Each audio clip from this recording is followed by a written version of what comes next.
Welcome to Space for Faith with special guest Dustin Eskelsen, the state director from MUFON, Utah.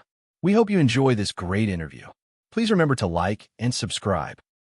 I uh I'm really excited for us to chat today, and I'm really looking forward to hearing about you and some of your experiences and some of your opinions just about things in general. Absolutely. Um, and feel free to talk about. So this the title of the podcast is Space for Faith, but um, in reference to, like, I feel like sometimes when I come across things that I learn about in the UAP domain, I think they could be challenging to the faith, um, or the beliefs that I had growing up. And so I part of the podcast is like, how do we reconcile our faith with what's happening in the world around us? And so feel free to talk about your faith freely, and but of course, uh, do or don't according to your preferences. But so welcome to Space for Faith. And then real quick, is my background, is It it looks great. is Yeah, it no, it looks really good. spelled correctly? Like it's It, it's it's in a normal reading pattern? it is. Okay. No, it looks good. I like it. All right. Well, Dustin, I'd like to get to know you a little bit better. I'll tell the audience, and just keep in mind, you can just envision in your mind people watching this on YouTube or whatever, and so that, but I'll tell the audience a little bit how I met you, and then why don't you tell us uh, more about yourself so that people know who you are. But so I went to Phenomicon and this past year in Vernal, Utah, which was in September, and you gave a presentation as the director of MUFON for Utah, correct? Correct. Yep. And it was a very interesting presentation, and so I really enjoyed it. And I just thought, wow, this he'd probably be perfect to have on my podcast because he's a probably for to some extent, I don't know your faith background, but at least being in Utah, you might have some familiarity with the Church of Jesus Christ of Latter-day Saints, which is the faith I grew up in and am currently a member of. And then also, you have a similar interest of mine, which is the UAP topic. And so that's how I met you, and I talked with you briefly, and then you've been very gracious, and I really appreciate your willingness to come on the show. Um, and so why don't you tell us a little bit about yourself and how you got into this and kind of a little about your background, just things you think people might be interested to hear. Absolutely. Yeah. So I'm born and raised in Utah. Grew up in a very small town. Carbon County is the county I grew up in. Coal mining community, blue collared, hardworking people. It wasn't until I was, let's see, in 2006, I moved up to Salt Lake and started working a little bit for the post office, then got in IT and everything. So I'm a little bit of a late bloomer as far as the UAP stuff is concerned. I always thought that there was other life out there, especially growing up in a small town. We didn't have a lot of light pollution. It was always cool to look up in the stars. And I always loved listening to astronomers and astrophysicists just talk about just how vast the universe is, to the point where we don't even know if it ever ends. So I always thought there was other life out there, but I was never really into UFOs or aliens or anything like that until much later in my life, around probably 2017, 2018. I was at work one day. And I was just listening to some music, and there's a musician that I really love, Jason Molina, and he has a song called Farewell Transmission, which I absolutely love. And he talks about Will o' the Wisp. And I didn't know what Will o' the Wisp was. So it was a slow day at work. I Google it, and it's basically a reference to, it could be attributed to strange lights that people see in the sky, strange lights in the forest. Back in medieval times, people talk about, they would refer to them as fairies in the forest and things like that that were kind of floating around. But also people might equate it to, the traditional old explanation that it's swamp gas. So this is how far I've come. I actually believe that, hey, this is, it got my mind going like, hey, there's got to be places where you can go see swamp gas, almost like Old Faithful, where you go down in the swampy areas and you see it. They take you out on a boat. I was like, that'd be kind of cool to go on a vacation out there. So I started Googling where to see Will o' the Wisp. And a site come up like top 10 places to see Will o' the Wisp. And I started the number 10 one was, it was some sort of swampy area. It was like in Florida, let's say. I can't remember exactly, but it said, hey, this person saw some strange lights in the sky, but then it started getting into UFOs. And I go, no, no, no, I don't want this. Like, I want to look into swamp gas, literal swamp gas. And so I go to number 9, and it was in like Louisiana or somewhere. I go, okay, now we're talking the swampy areas. And it's once again, this person saw an alien being, they got abducted, all this. And I'm like, I don't want to see this. Like, it was just like, it wasn't interesting me at all. But there's that part of your brain that's curious. Whenever you see a top 10 list, even if you're not into it, you got to see what number 1 is. So I remember scrolling all the way to number 1, and it said the number 1 place to see will-o'-the-wisp was Skinwalker Ranch, Utah. And I was like, wait, what? What is this place? Like, I'd never heard of it before. So I started looking into it, and hey, it's near Vernal. I'm like, I've been to Vernal before. What is this place? And it started telling the stories from the Hunt for the Skinwalker book by George Knapp and Colm Kelleher. And it really pulled me in a way that I've never been pulled into anything in my life. And it really was that opening to the rabbit hole, getting pulled into the UAP phenomenon. And then, fast forward, I signed up originally for MUFON just so I could access their database. I'm like a data nerd, and I wanted to see all these cases. And then that turned into, hey, do you want to be a field investigator? So I took the course, read through the manual, took the test, and became a field investigator, and just kind of worked my way up until I became state director. So I'm not an experiencer. Before I joined MUFON, I would consider myself a seeker. Like I'm seeking these things out.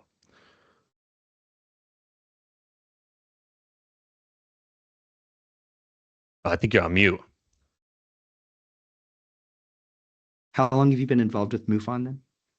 MUFON, I think I joined in, it was either 2021 or 2022. Just as a member looking up the cases. And then in early 2023 is when I became a field investigator. Okay.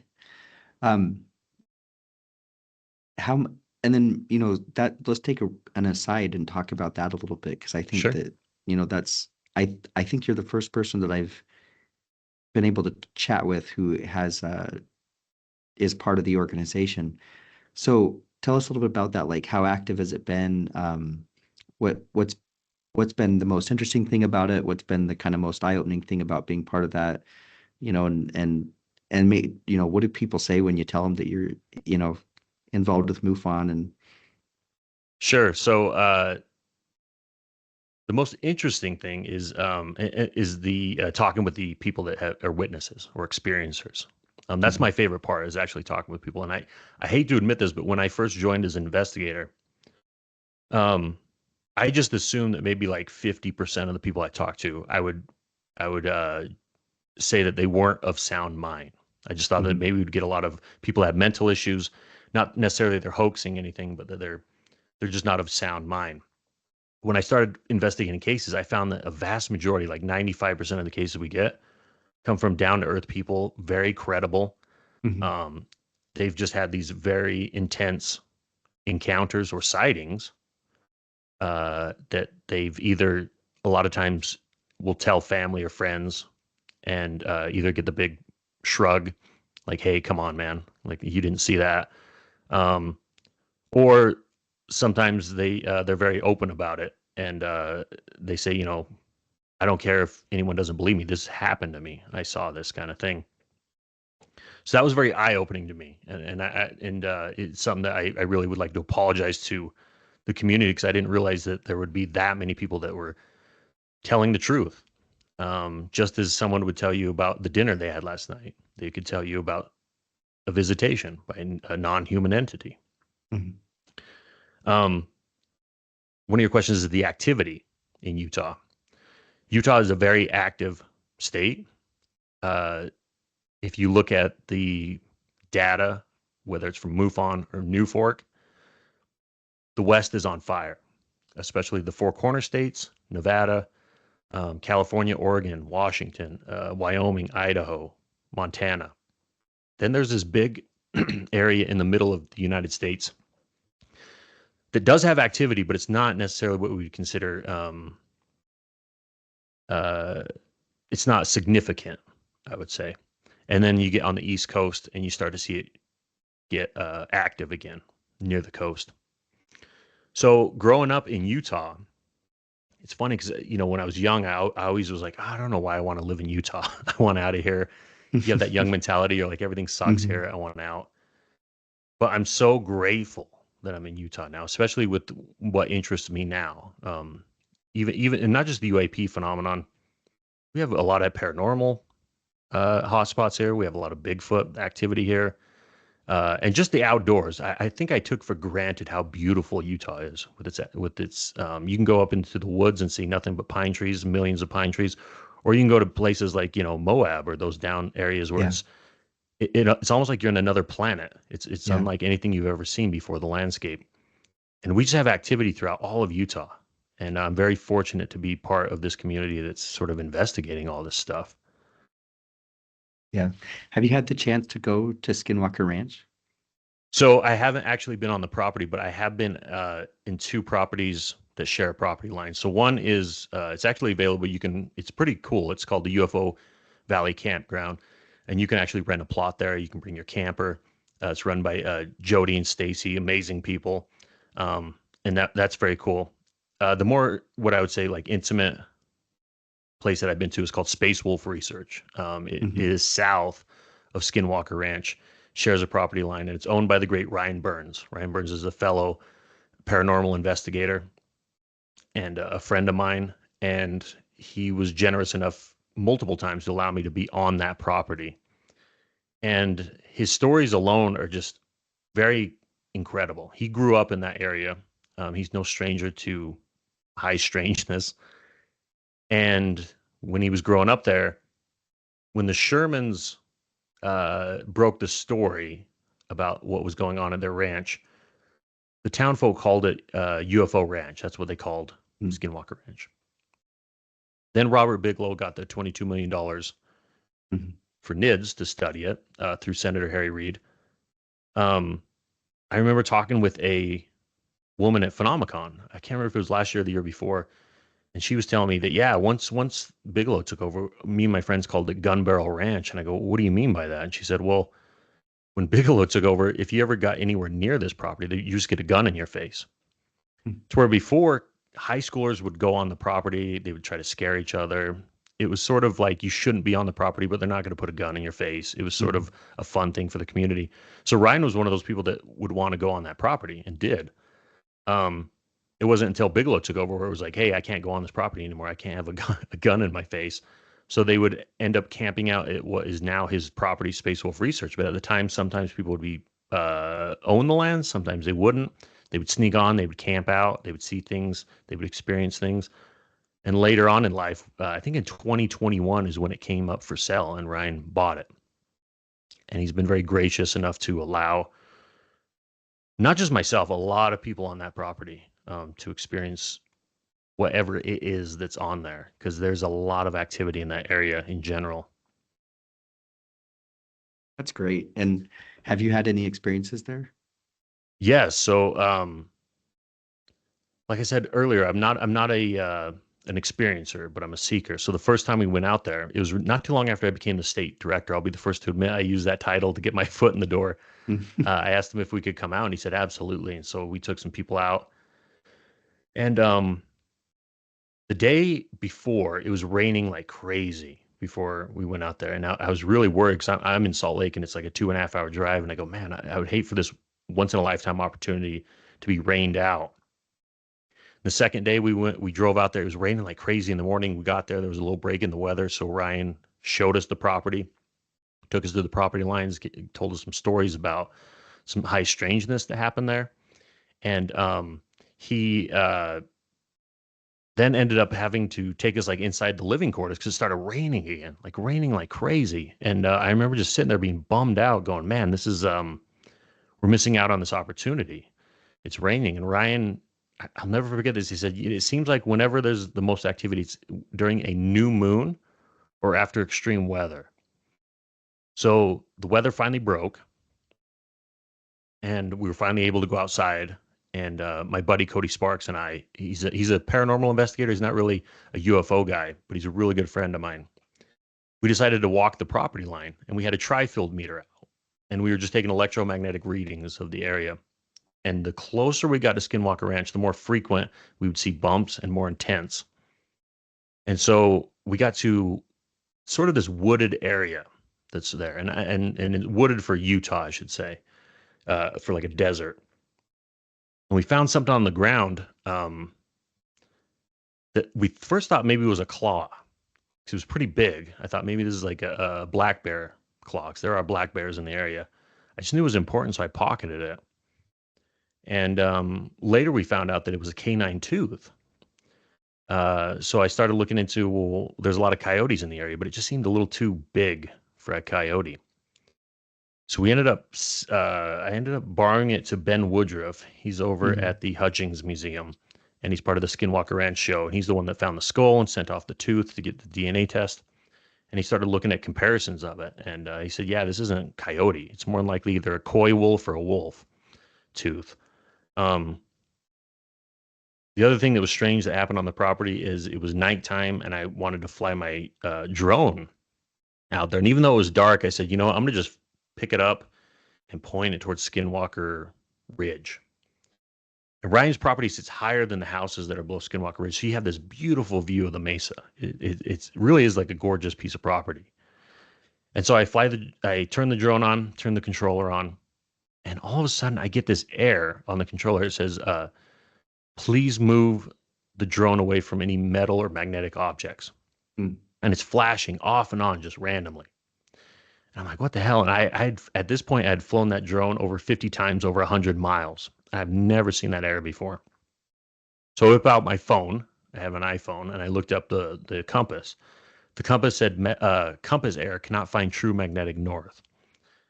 Cody Holt takes out his phone. He had a stargazing app. He was looking at the constellations, and he had it in the AR mode where you can just move around and see wherever the constellation's at. And he's holding his phone as steady as possible, and the constellations are just randomly like bouncing around on the screen. So Ryan, he's seen so much on this property, I called him over because I wanted him to see this. And I called him over and I said, hey, Ryan, you got to check this out. And he looked at the air on the drone, and he looked at it for maybe a second and was just like, oh, I get that on my drone all the time, and walked away. This is like nothing to him. So flew the drone, luckily didn't crash it. I was able to finally get some GPS satellites connected, and it was kind of getting late. So Cody and I said, hey, let's go walk the property again. I think it was around 10 p.m. And we set up a trail cam that was pointing north towards Skinwalker Ranch. And I just assumed that this is going to be one of those things where we set up a trail cam. The next morning I go to retrieve it, and then I look up the stuff on my computer later. We strap it down to the post, and we walk, and we get maybe 10 to 15 feet, and all of a sudden we hear this noise. It was this loud, bassy whoom sound. But it wasn't coming from around us. Like, we couldn't say, hey, it was coming from the north, east, the south. It was coming right above our heads. And so we paused. And I turned to Cody and go, did you hear that? And he goes, yeah. We hear it again. A couple of seconds later, we hear it again. All of a sudden, I look up in the sky and I see this very bright light. And it was moving from south to north. And I see it for maybe 3 seconds tops, and it just disappears. And I try to rationalize it, going, man, it was rainy earlier. The clouds have dissipated, but I had to turn to Cody and say, hey, is there a cloud in the sky? Like, you just humor me for a second here. He tells me no. Then Cody sees his own, which was a bright light that he said went straight down towards Earth. No tail on it. It wasn't like a meteor type thing, just a really bright light. And then finally, we're just staring in the sky, and we keep hearing that whoom sound. And we ended up catching one on camera that Cody and I saw going from east to west. Once again, about 3 seconds. It wasn't a satellite. We looked up like the satellite trackers online. We also saw a bunch of satellites during this time. And if that was a satellite, it was low enough that satellite's going to be in someone's yard because it would have crashed. And that sound, once we stopped hearing that sound, we stopped seeing those lights. And Uh, we just stood there for maybe 10, 15 minutes. And we decided to walk the property again. We got to the end. We came back. We went to camp, and we just kind of told Ryan what we saw, what we experienced. And he said, "Hey, I don't mean to freak you guys out, but I could see you guys off in the distance through his night vision camera. He has a Psionics Aurora Pro." And he said, "I could see your guys' flashlights, and I saw this light that was closer to Skinwalker Ranch that I could only see through the night vision that was following you guys around for maybe 30 seconds tops." And he snapped a picture of it, and then it just disappeared. So at that point, I just turned to Cody and I go, "We're done. We're done for the night. Like, no more investigating. We're kind of pressing our luck here." Um, I've been to the property 2 other times, and one of the other times I saw that same light, and it was right over Skinwalker Mesa. Only this time it was orange. The ones I saw that the day that we caught on camera were white. This one was orange. It went from right to left. Once again, 3 seconds tops, and then it just disappears. Um, yeah, so it is a magical piece of land there. Yeah. And I'd love to study it more, and one day we will go back there for sure. It's interesting. So one of the things I wanted to ask you about, just to kind of get a little better understanding of of where you're coming from, is kind of what your thoughts are about a couple historical issues in the UAP community. So like, Okay. just to like kind of gather where you're at, you know.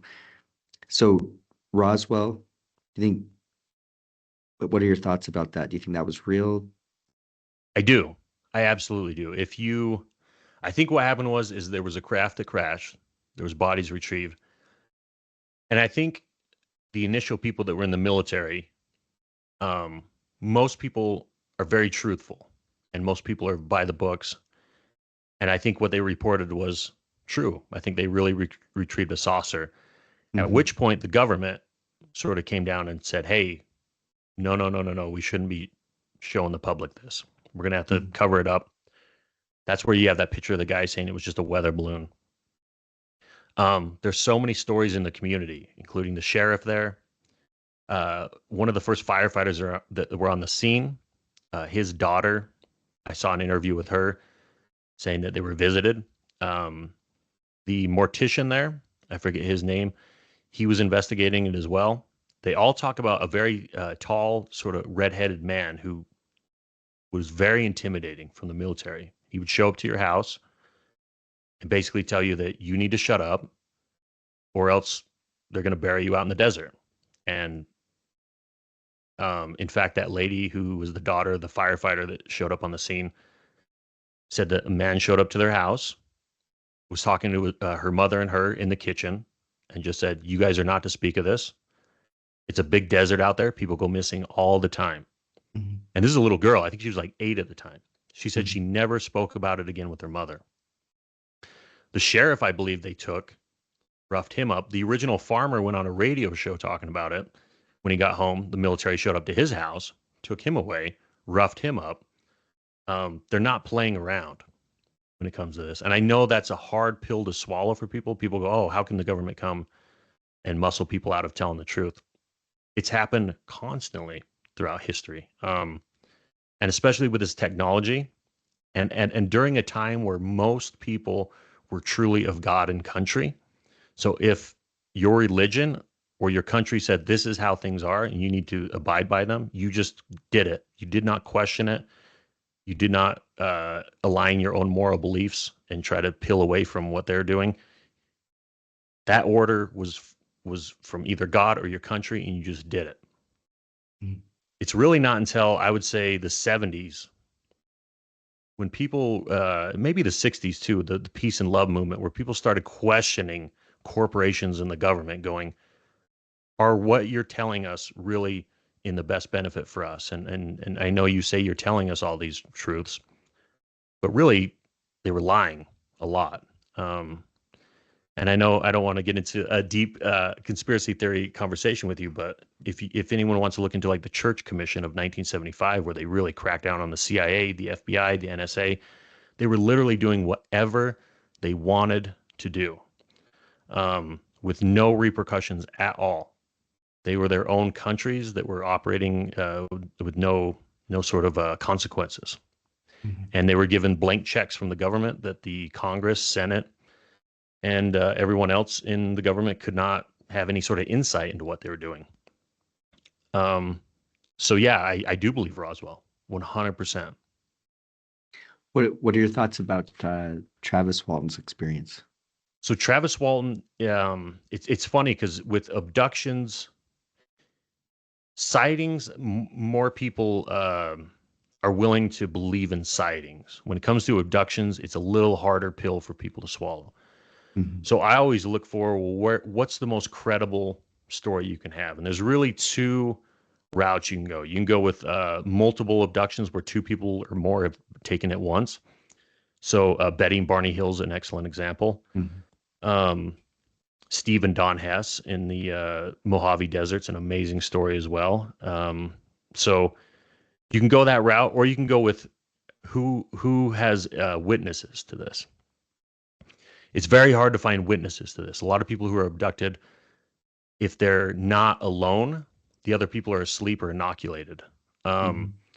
Travis Walton's story, in my opinion, is the most credible abduction story ever.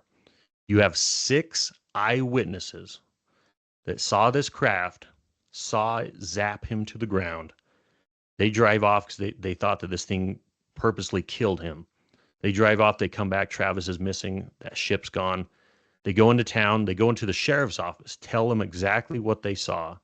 And of course, the sheriff's office, and I don't blame the sheriff's office in the community, but they thought, oh, they must have murdered Travis and buried his body up in these Mhm. mountains. Um, then Travis shows up days later. Uh, Apparently hadn't eaten, very out of it. They all ended up taking lie detector tests throughout their entire life. 2 of them have since passed on that I know of, maybe possibly more at this point. None of them have ever recanted their story. They've been offered money. They've been offered all these other things. I believe it's the most credible abduction story we have is Travis Walton's.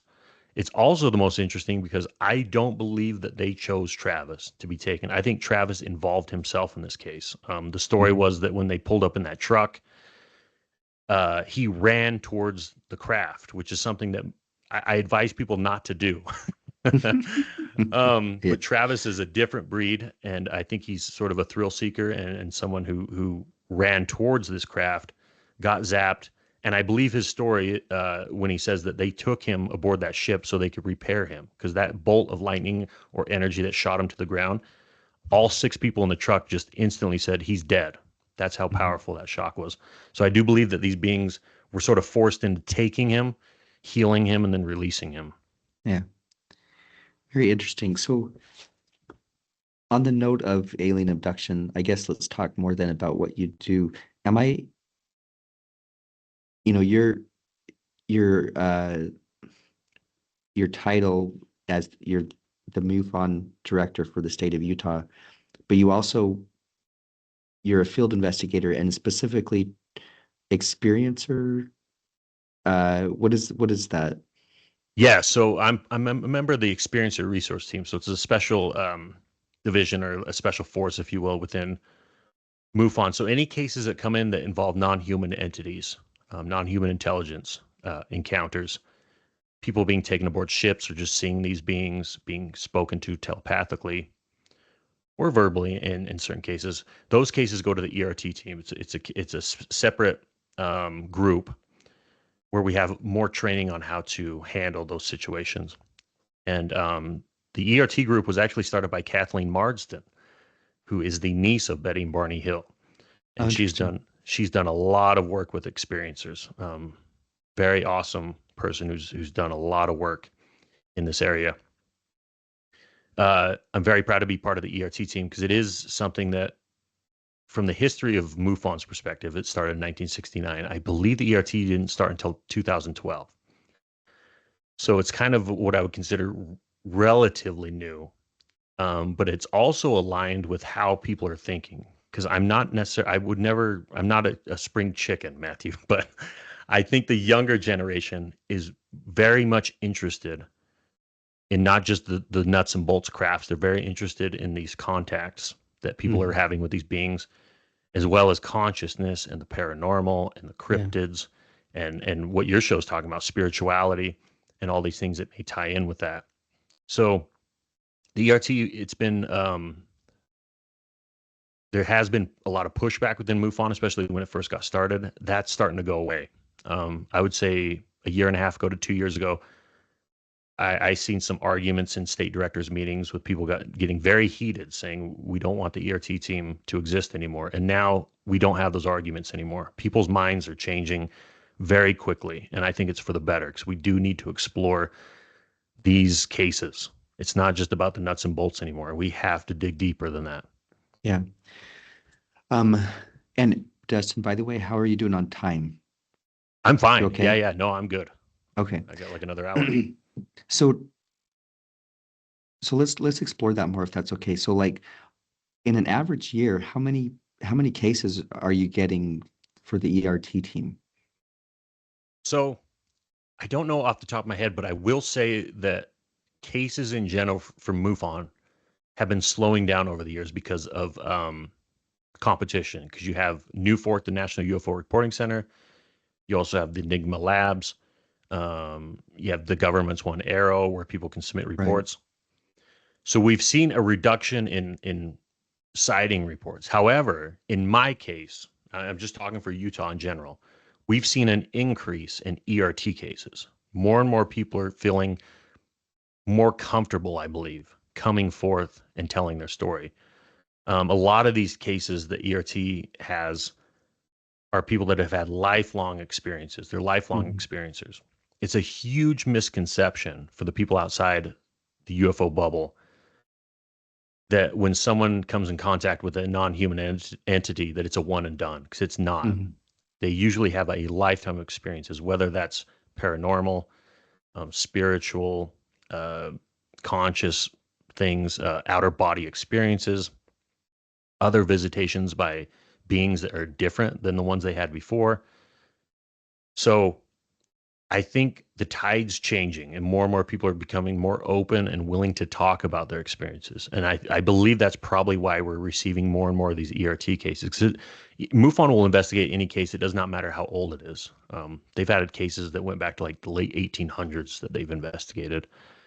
And I think people are just becoming more open to the idea that, we need to start exploring this. So to pin it down though, I mean, like you get a couple people a year, like 2, 3, 10, 20, 100 to 200. I mean, so for Utah, it's hard to say. I would say maybe like 10 to a dozen okay. ERT cases. I'm just shooting from the hip here. Overall, we probably get, so MUFON right now, the database, I think it has over 140,000 cases, 150. So that's sightings and everything. But ERT, I can't give you a direct number on what portion of those are. But the ERT team has grown dramatically. Even since I've joined, it's probably close to doubled, because more and more investigators want to do this, and there's more work to be done in this field. Okay. So, in reference to, I guess I would just ask, so this is still happening? Yes, absolutely. Because, even, and I don't know that this idea came to me on my own but I know definitely on a podcast I had seen recently, someone suggested that it almost seems like the whole idea of abductions has kind of gone by the wayside. And so and I thought, is that true or not? Because there was a lot of talk about it, when John Mack was alive, for instance, and David Jacobs, who I think was at Temple University, and they had books that they had written, and Whitley Strieber wrote his book Communion. So it kind of seemed like there was this period of time where it was being discussed a lot, and then lately it's more nuts and bolts, I think, in the news at least, because people like David Grush and Lou Elizondo and others are coming out and talking about like crash retrievals. You know what I mean?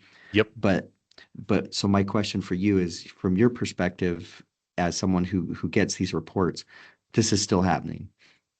Yes. And so I think there's two things happening. So the nuts and bolts cases that we're getting through certain whistleblowers here and there, I think the media is more reporting on that because that's sort of the entryway into people understanding that there are abductions and beings. It's an easier pill to swallow to think that we're being visited by craft. It's a much bigger pill or thing to think that we're actually being visited by these beings, and beings are choosing certain people to interact with. When people say that abductions aren't happening anymore, my guess is that they're talking about the traditional abduction where someone's taken from their bed, they're taken on a ship, they're examined on a table, they see these white lights, these beings are poking and prodding them. And especially if you're talking about like John Mack's book, Abduction, which I highly recommend anyone read. It's if I were teaching a class on abductions, it would be required reading 100%. So during that time, I think it probably like the 70s up to maybe the late 90s, you did see a lot of people that were taken aboard craft. If you were a man, they would take your sperm. If you were a woman, they'd take your eggs or impregnate you and then come back at a later time and take that baby out. We're not seeing those type of cases. So when I hear that you're not hearing a lot of abduction cases, we are still getting a lot of visitation cases, I would call them, not necessarily taken aboard a ship. We do get those, and they're still happening, but a lot of times they're just being visited in their homes, or being visited, wherever they're at. They're not being the traditional abducted and taken aboard like a craft, is what I would say. And then do you have some stories that you feel at liberty to share? Are you able to tell us, give us some examples of things people are sharing? Or I recognize, given your position, I don't know if that's possible or not, but do you have the ability to kind of, Absolutely. So we actually had a case just from August, in Hurricane. And if anyone's listening outside of Utah, I understand it's a hurricane. No, in Utah it's hurricane. Utah, it's hurricane, and that's a much bigger mystery than the whole UAP thing. So I don't dare take a stab at that. But in Hurricane, we got a case within 24 hours. It was submitted. I talked with the two people, and then we were on site in less than 24 hours. So drove down there, and so the story was the experiencer had gotten off work, he got home, he was just hanging out at his house. Now this house is he's renting it. There's an apartment that's connected to the same house as the landlord, and the landlord stays on the other side. He has his own entrance on this driveway. So he gets home from work, and he's just sitting and he's talking with a friend on the phone in his bedroom. He has an Amazon Alexa that's on the nightstand, and it just turns on, and it starts talking in all these different languages. And he's like, what the hell? And he's telling his friend, he goes, dude, the Amazon Alexa just came on. It's cycling through languages. He ends up filming 15 seconds of it. He tries to shut it off by like hitting the buttons on it. Nothing's working. He ends up pulling it out of the socket. So he goes in the living room. He's like, that was weird. Whatever, move on. He does a sort of like his daily workout is he throws on like a 20-pound weighted vest, and he'll just like walk around the house, around the kitchen island and the living room. So he's doing his routine, and all of a sudden his Xbox turns on by itself. And he's going, what's going on? And he goes, that's strange, but you know what? I'm just in the middle of workout. I'll deal with it later. So he's walking around for about an hour, and he gets done. And in the kitchen, there's like the front door, and then there's a long window, one of those sort of textured windows that's to the left of it. And he's almost done with his workout. And he's walking towards this door, and he sees what he describes as the typical gray staring through the window, big black almond-shaped eyes looking at him. It looked like it was leaning over to the right and staring at him. He jumps behind this wall, so he breaks the line of sight. And he said, in my head, when I was staring at it for a couple seconds, he just thought to himself, holy S, is this what I think it is? He calls his friend. His friend goes, isn't your landlord there? Maybe have her come over. So he texts the landlord. The landlord comes over. And he was very open and honest in the text. He says, I think I saw an alien, something to that effect in the text. Would you come over? And the landlord goes, I believe you. I'll come over. She shows up, and she doesn't see anything. So the landlord says, hey, you should file a report with MUFON. She's the one that sat down and actually filed the report with him. So she's the first person that I actually talked to because her name was on the file. And so when I was talking with her, she said, yeah, I live in the same house as him. He lives in a separate apartment. And it takes a time for people to warm up to you and start telling you their experiences. But it turns out she's a lifelong experiencer herself, more so what I would consider paranormal, seeing apparitions, orbs, ghosts, things like that. She said during the time where his electronics were going haywire, she had this intense feeling. And she's told me that she's had this feeling several times throughout her life. I said, can you describe it? She goes, it's hard to describe, but it's almost like the atmospheric pressure changes in the room. So she said, it's almost like you're in a bubble and there's a lot of pressure. And I asked her, well, what usually happens during this time? She goes, well, typically after I have that feeling, I'll see a ghost. Hmm. So she walks out on the front porch and she said the nighttime sky was much brighter than it should have been. And this is something that I've heard in other cases. There's a very famous case out of Wyoming, the Carl Higdon case, where he was abducted in the Medicine Bow National Forest. Mm-hmm. And when his wife was going to look for him with some neighbors, she said the same thing. She said the night sky looked very bright, though there was there was no like moon. There was no explanation as to why the sky was so bright. This landlord also said that it was eerily quiet to the point where she didn't hear any neighbors, because it's a typical neighborhood. This is around 8 o'clock ish. No wind through the trees, and she didn't hear any insects.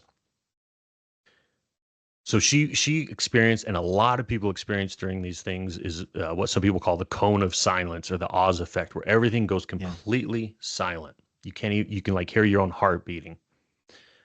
One thing I noticed when I showed up on scene is this is southern Utah, and at the time there was a bunch of June bugs, and so it is buzzing like crazy. It is just loud, like there's just hundreds of them in the trees, and for her to have no sound whatsoever is very interesting.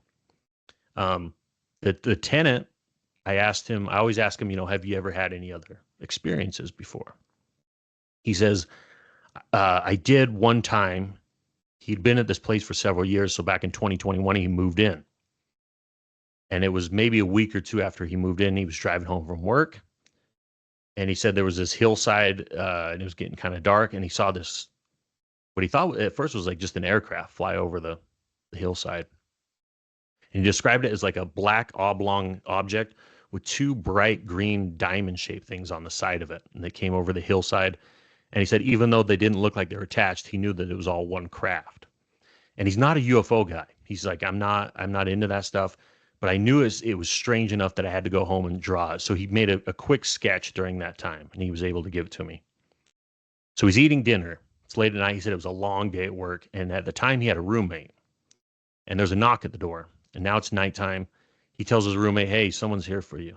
The roommate goes to the door, and he goes, hey, dude, it's not for me. It's for you. So the tenant goes to the front door, and he's like, I'm not expecting anyone. And he comes up to, and he sees a person that he described as having a haircut he's never seen anyone have before. He said it wasn't functional.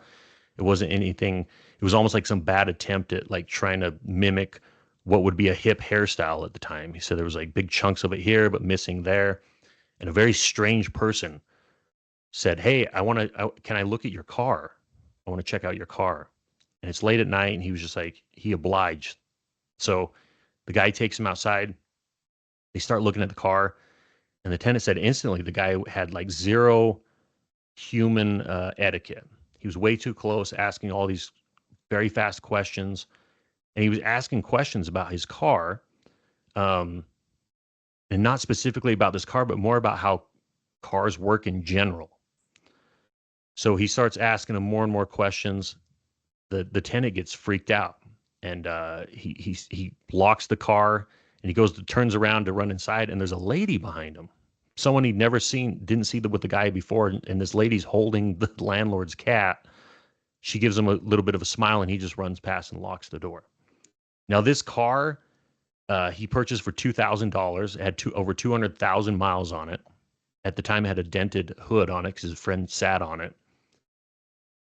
The driveway that he pulls into is 150 feet long to the back from the street side.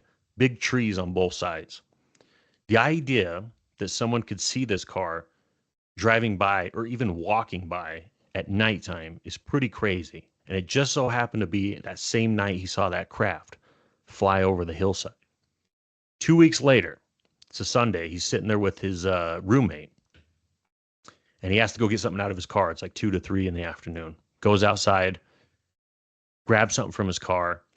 He shuts the car and he turns around and he hits the lock button. Beep, beep. He looks in the backyard and he sees someone crouching down in the backyard, staring very intently at the ground. As soon as he hits the beep, beep sound, this person stands up, turns around, and it's that same guy who wanted to look at his car. And when I say guy, question mark, they stared at each other for what he said 30 seconds. That may have felt like 30 seconds. I don't know if that was as long as it was. He runs inside the house, tells his tenant, or excuse me, tells his roommate. His roommate runs outside and says, "Hey, no one's outside." He ran outside and this guy was just gone. So I think that's an interesting history that he may have had with high strangeness. At the time, he probably didn't think much of it until he had this experience. So I asked him, is anything out of place here? Anything in the house that's out of place? Because I had already swept the place for with a Geiger counter. Readings were normal. Electromagnetic readings were normal of all the devices. He even piled up his clothes on the couch. We tested that. He goes, "Yeah, there is something I want to show you." He goes, "I went outside and I didn't notice this before." So we go outside, and in the driveway, right behind the driveway, there's a big like area where there's nothing but leaves there. And there's a perfect 36-inch circle where there's no leaves. And there's 2 divots or imprints, possibly footprints, going in or out of it. They were about 5.5 inches in length, which would be about a children's size shoe 7. And he goes, "I don't know where this came from. I don't remember seeing this circle ever." And it just so happened that circle was right behind the same car that this guy, question mark, was interested in. Mm-hmm. So, the great Ryan Burns, who owns Space Wolf Research, actually accompanied me on this investigation. He happened to be in the area, and I wanted his input on it. So we were kind of just looking at the area, talking with the witnesses, and we went to the back of the house. And if you look off in the back of the house, there's a giant empty field. And when I mean empty, I mean it doesn't look like they're growing anything. There's no machinery, no housing, and we're just looking for clues. And Ryan nonchalantly, we're just staring off into this field, and he says, "Man, if I were to land a craft, it'd probably be in a field like this." And it just, everything sort of rang like, whoa, this is getting a little intense here. So, between the guy having the sighting of the being, the experiencer who had that pressure that she felt right before she sees a ghost, that circle, which I don't know what could have made that circle. It's possible that both the landlord and the tenant had no recollection of ever seeing that before. It's possible that there was something left there, but I'm trying to think of what would be 36 inches in diameter. His cars were both 22 to 24 inch tires. I looked it up. So he calls me a week later. I think it was about a week later. He contacts me. So he has 2 cars there. His other car, he doesn't drive that much. He got into it one day and he noticed that the clock was behind by 19 minutes. It was slow. He was like, "It's weird." And he also noticed that he had a headlight that was burnt out. So he takes it into the shop and runs the OBD codes on it. Now, he sent me the actual OBD codes, and a lot of them talk about, there's one code in particular. It says sporadic something voltage. And it's talking about low voltage. So I was like, man, why would it say low voltage if there was like a lot of energy in there? You'd think there would be a spike. Well, it turns out his car, that manufacturer of that car, the OBD sensor doesn't have a separate setting to detect whether it's a spike or lower in voltage. So it could mean that there was a spike or a lower voltage that happened. So it's like a variance. Yeah. They're variance, absolutely. So the mechanic takes a look, tests the battery, everything's fine. They take off the battery cover and it looks like black and burnt. Like the battery cover for the positive terminal is burnt. He had a burnt out headlight. It was the mechanic's conclusion that, yeah, there was a high spike in electricity. So the clock was behind by 19 minutes. from the time of his sighting to when the landlord showed up was about 17 minutes. So we don't know if that spike in electricity maybe reset the clock and it just so happened to be that close to the time, or when there's a lot of time and energy and travel, they always talk about how time is manipulated, as if there could have been some sort of manipulation in time for that 19 minutes as this being was near the car and somehow was able to transport into our reality and then out again. Interesting.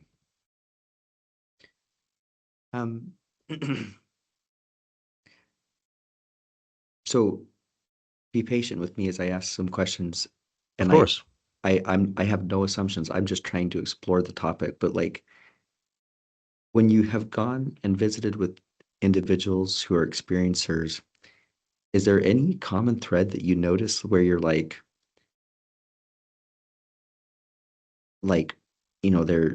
are they involved with the occult? Is there, like, have you noticed anything where you're like, this is a common thread, um, that you think could be related to it? You mentioned mental health. I mean, certainly I don't want to offend anyone who would listen to this, but it's something that has to be asked because the question is, you know, obviously individuals with certain mental health conditions can have hallucinations and psychosis. You know what I mean? So I mean, like, what are your thoughts about what's going on? Like, what are some of your have your perceptions changed? Have you noticed any common denominators? Have you ruled some things out? One of the common denominators that I've noticed with experiencers is and not always. I should never say always. There's two things that I notice. One is if you come in contact with a non-human entity, your first contact is typically going to be between the ages of 6 and 8. That's just how it is. We don't know why. And you will have paranormal experiences afterwards, period. Mm-hmm. Mm-hmm. I'm trying to think of a case that I've had where people have not had paranormal experiences after. Mm-hmm. The second thing I've noticed talking with experiencer is they are the most empathetic people I have ever met in my life, to the point where they are able to take on other people's pain. So if I were to say, hey, Matt, I hurt my shoulder today at work, you could be like, oh, yeah, I've hurt my shoulder before. You kind of have that memory. Or if I'm going through something serious like a death of a family member, you can feel sympathetic for someone. They actually feel that pain. So if I say to an experiencer, hey, I hurt my shoulder today, they start feeling that pain in their shoulder.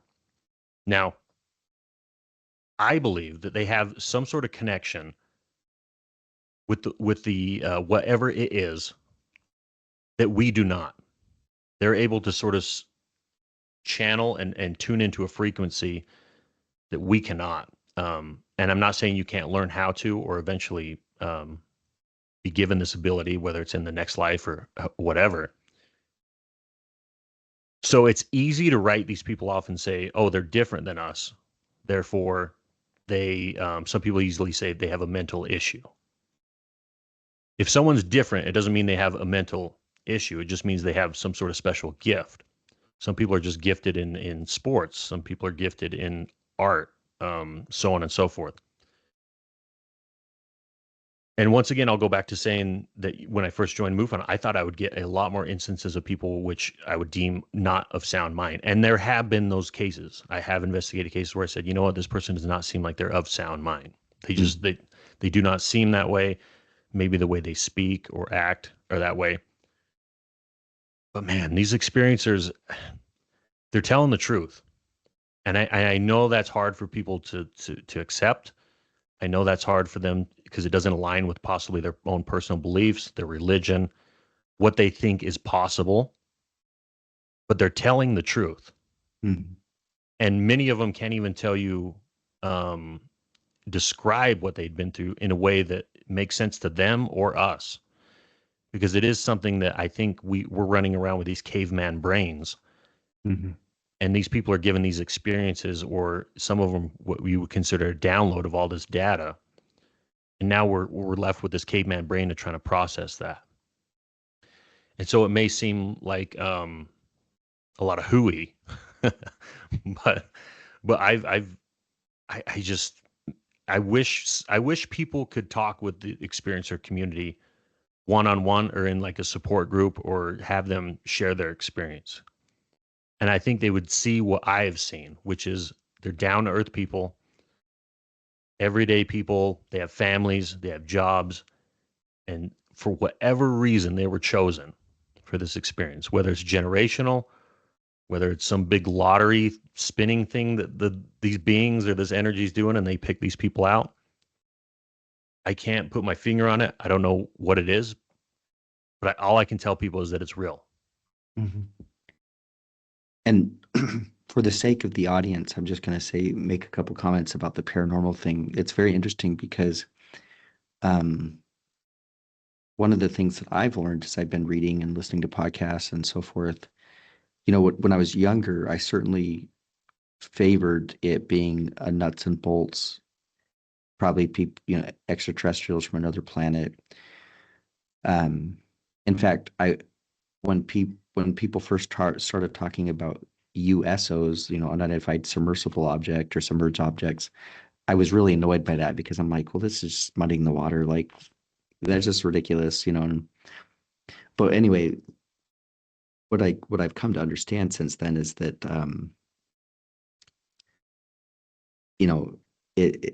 the phenomenon itself is very varied in its terms of its presentation, and that evidently from the very beginning, you can't really separate the paranormal from the UFO experiences.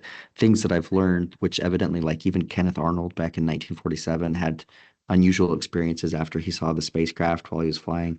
And it's something, I was listening to a podcast today, Weaponized, with Jeremy Corbell and George Knapp, and they were talking about the paranormal aspect of it, and how even Jeremy Corbell was like, yeah, he's like, I would just like to kind of that part, he's not saying this seriously, but he's like, it's almost like I'd like that part to go away because I'm more interested in the nuts and bolts stuff. But he's like, you can't separate the two; they're always together, and it's very interesting. So I guess my question for you, um, is, what do you think's going on? Like, what is this? You know, growing up, I feel like it was more something we thought this was an extraterrestrial phenomenon, but then recently more people are suggesting interdimensional or even time travelers.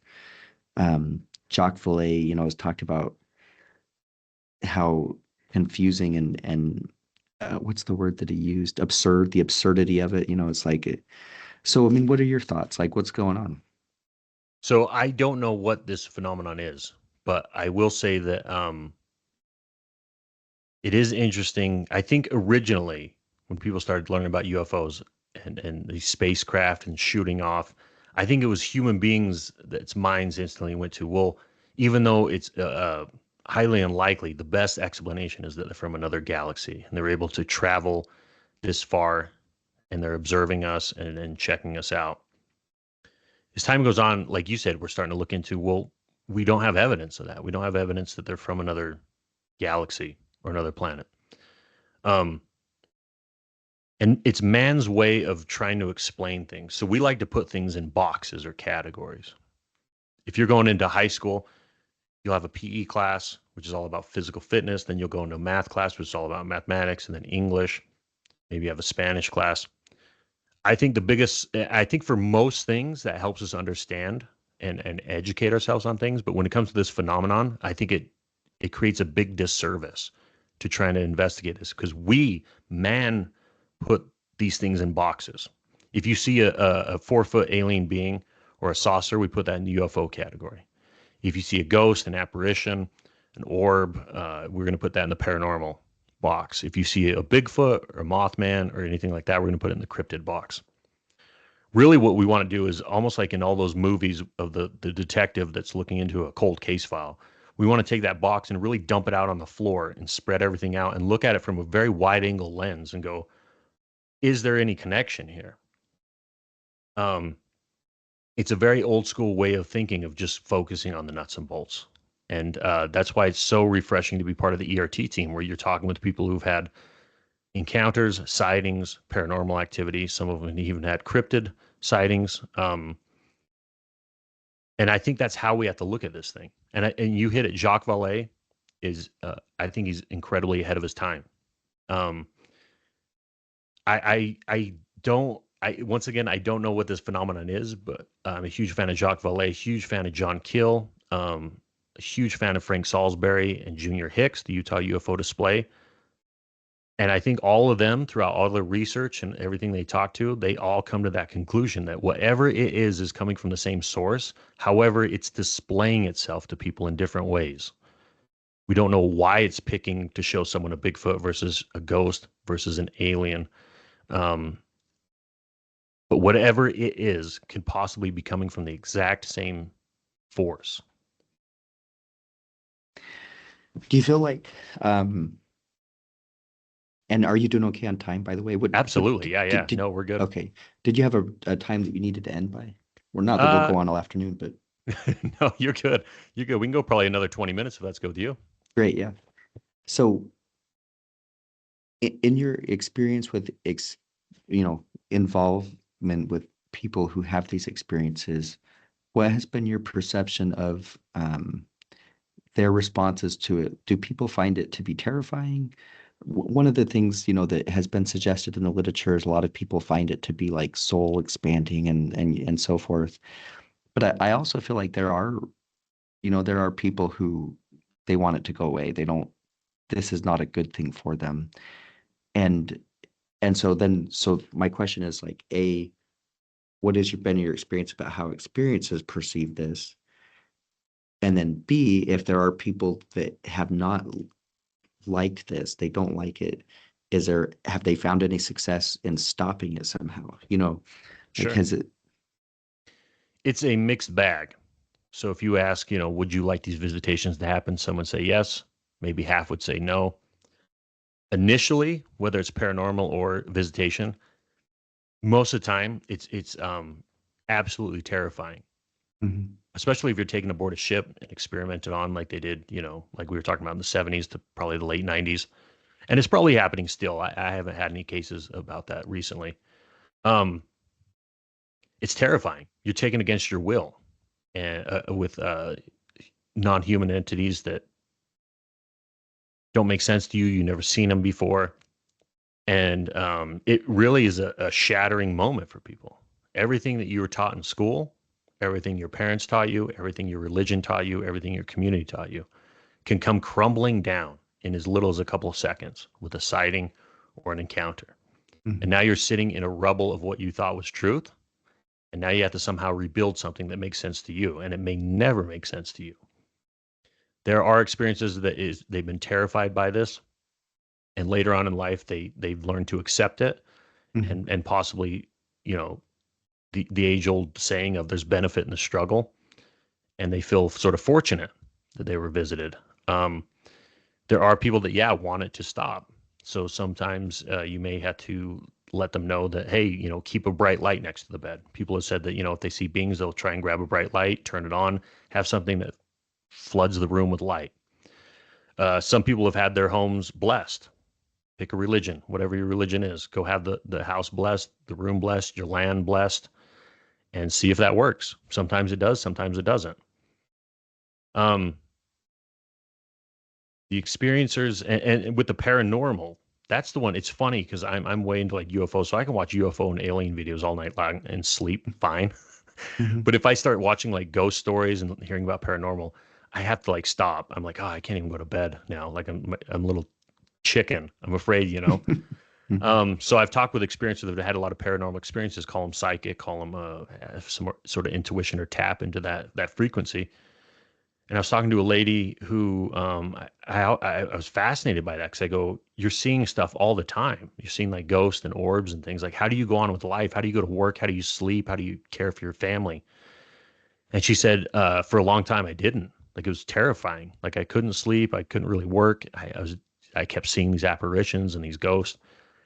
And she said, I had to learn how to turn the volume down. And that quickly struck a chord with me and made me say, oh, human beings are very adaptable to their environment. They just had to figure out how to adapt. Mhm. So people that have multiple experiences throughout their lifetime, they'll all tell you that they had to turn this volume down, or however they do it. I don't think they could describe it to anybody that hasn't done it before, but they're able to shut that part of themselves off because otherwise they would not be able to function in society. It would just be too terrifying and distracting. Mhm.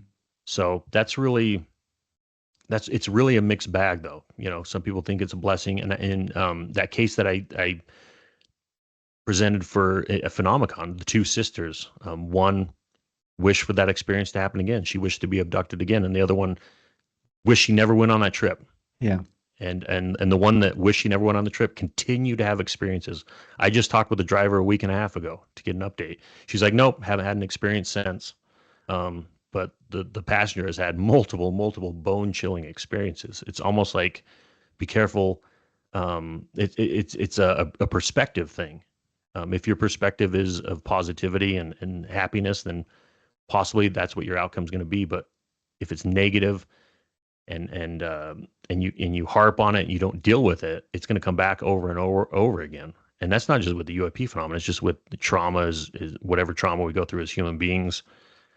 And life has a funny way of giving us what we don't want. So if you want an experience, it's not going to give it to you. And if you don't want an experience, it's going to give you a handful of them. It's just fascinating.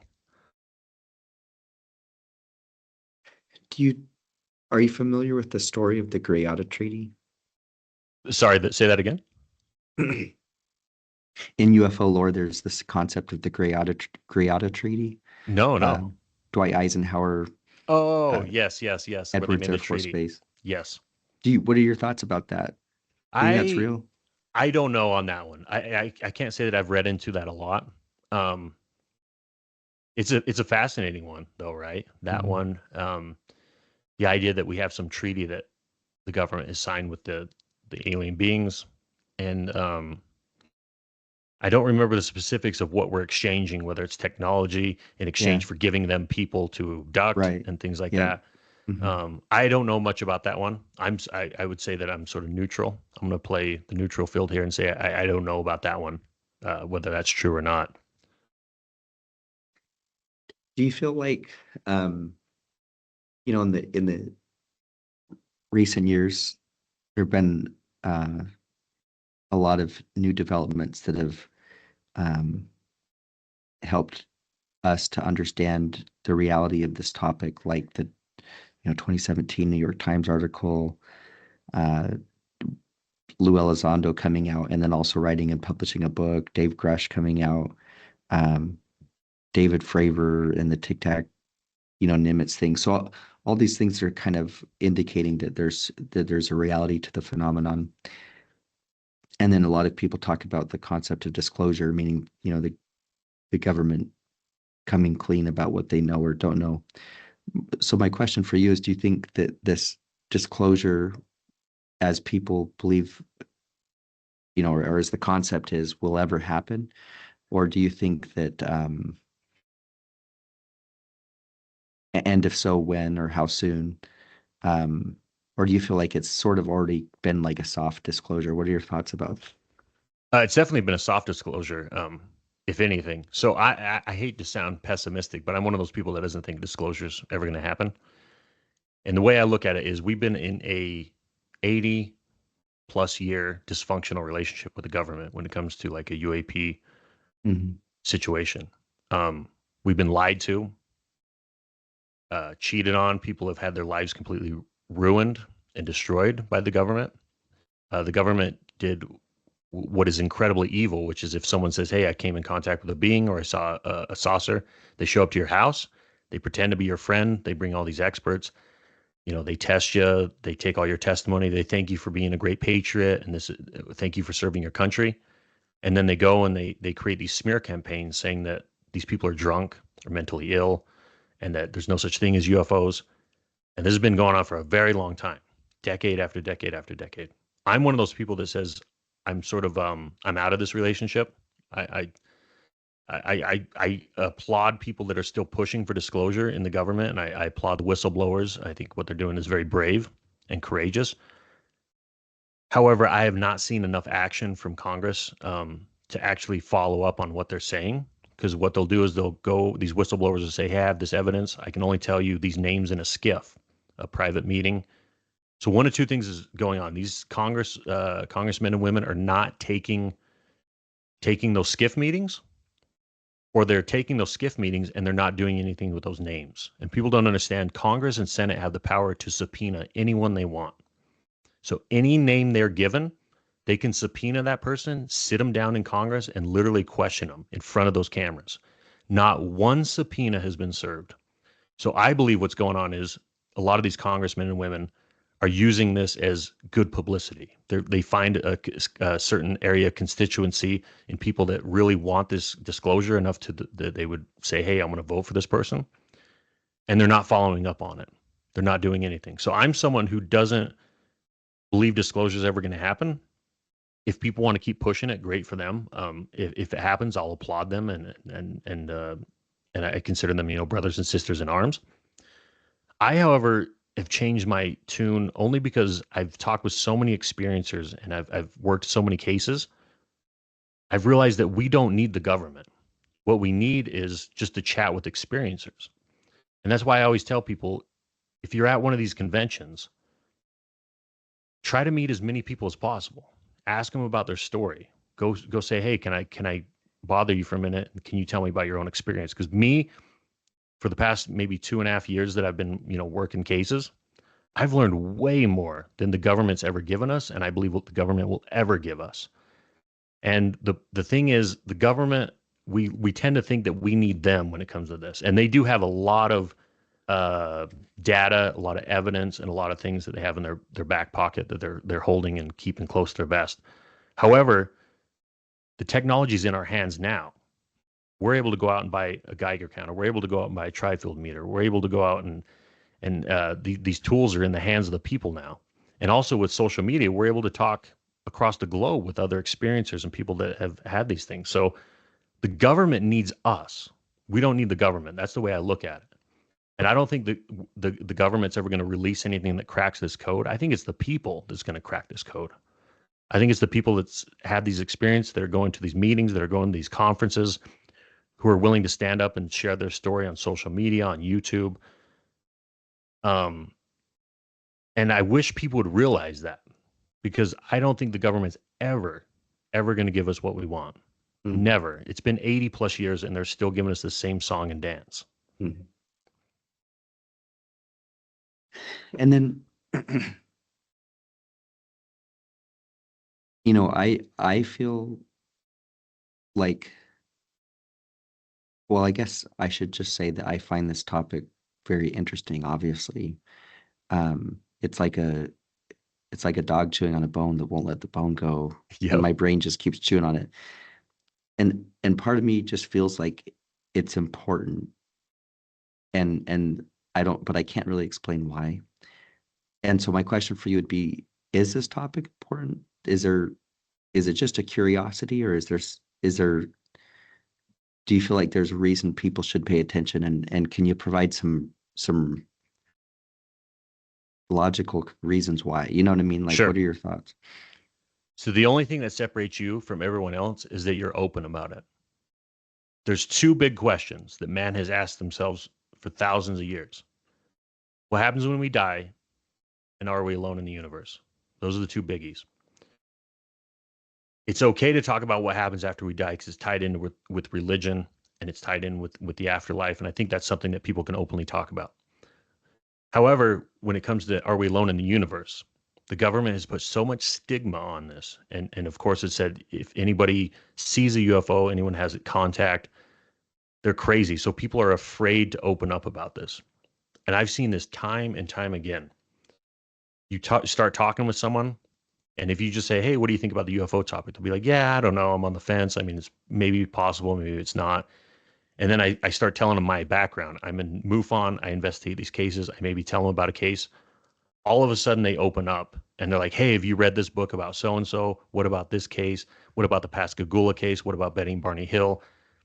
People are well-versed and they're very interested in this. So I'll give you an example. In July of this year, there was a cattle mutilation in Utah that we investigated. And the local newspaper reached out to me and some other investigators, and they posted it on their social media. This story blew up on their social media. They usually get like a handful of likes. There was like hundreds of likes. There's a bunch of shares. The comment section went berserk. People are very interested in this topic. They just can't openly talk about it because they have that fear of being considered crazy or out of their minds. So once again, the only difference that separates you, Matt, from the world is that you're willing to openly say, I am interested in this topic. That's Mhm. it. Everyone's interested in this topic. They just can't openly talk about it.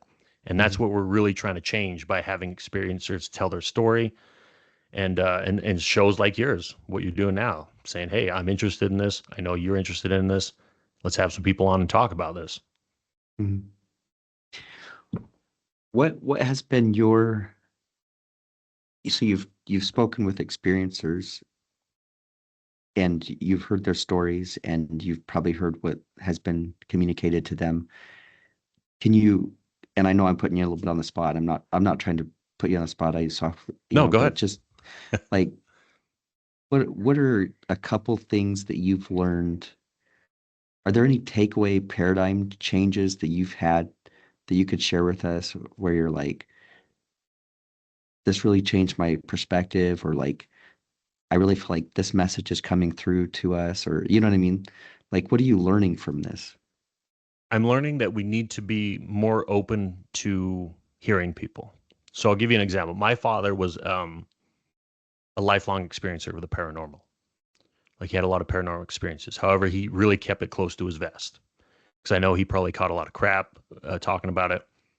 And there was a period in my life where I was hardcore atheist. I did not believe that there was anything with ghosts, any sort of paranormal.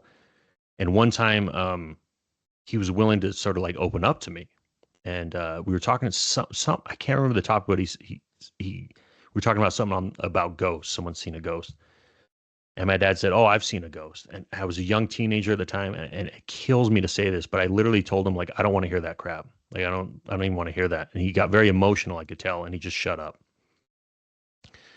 Um, Later on in life, like I think about that all the time, and it kills me, Matt. I'm like, I could have just sat, even if I didn't believe him, I could have just sat there for 5 minutes and heard his story. Mhm. These experiencers, they end up stop telling their story. You get one of two things from they go. I either stopped telling people this because I was tired of being thought of as crazy, or I've never told anyone at all.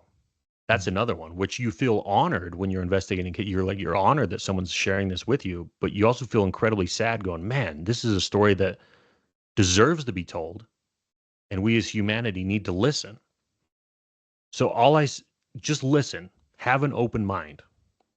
This is all one big thought experiment. It's not going to kill you. It's not going to change your beliefs.